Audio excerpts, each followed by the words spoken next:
Morning, Motai, Erev Shabbat Shalom. Continuing with some halachot of Yom Tov, the laws of fire on Yom Tov are also very different than that of on Shabbat. Whereas on Shabbat, fire is completely asur. You can't do anything. You can't move it. It's muktzeh. You can't light it. You can't extinguish it. On Yom Tov, that's not the case. Midrabanan, it is forbidden to create a new flame on Yom Tov. However, it is completely permissible to transfer an existing flame from one place to another. That's why customarily before Yom Tov, we light a yahrzeit candle to have that to light other things from. For the same reason, the halacha is that if a person, let's say, needs to cook and you want to turn on the gas, the halacha is that you can light a match from a pre-existing flame, bring it over to the gas, and then turn the knob, and then the fire ignites. That's okay.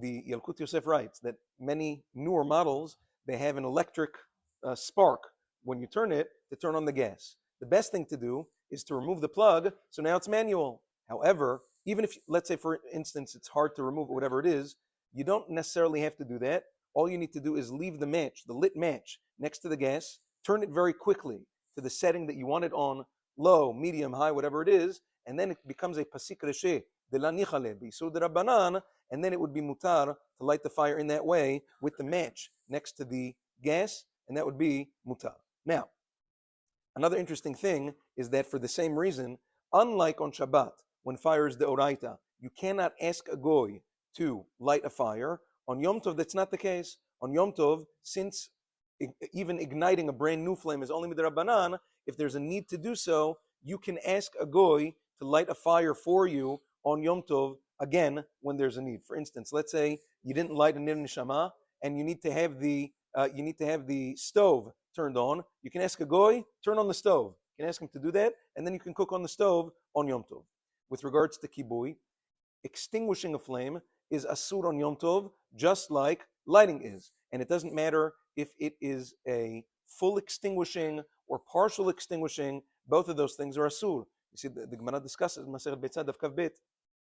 Therefore, many people, unfortunately, when they're done cooking, whether it's on the stove or on the grill or whatever it is, okay, I'm done cooking, boom, turn it off.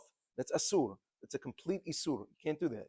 When you're done cooking, there are ways, Maran Zichron Bracha discusses in Chazon Ovadia, to have the flame turned off.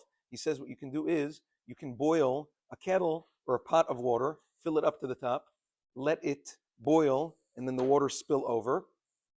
Once the water spills over and turns off the flame, and now it's only gas, then you can shut off the gas. That's okay because the flame was already put off through grama, and then you use that water for either a tea or a coffee or whatever it is. The only problem is sometimes that doesn't work.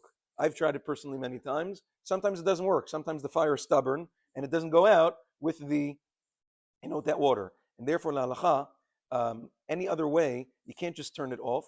The only way, another exception is if you have food on top of it and the food is burning, you can lower it. You can't completely turn it off. It's asur. In a situation where there's great need, for instance, let's say the kitchen is oppressively hot, or if there is a legitimate concern for safety, a person's afraid of a fire or whatever it is. Now again, bear in mind, low flames, people keep on low flames for Shabbatot with blechs all the time and nothing happens. But if for whatever reason there's a legitimate concern for a sakana, you can have a goy turn off the fire. Because turning off fire, especially on a stove, is only an isur midrabanan. It's called kibui gachelet shel matechet.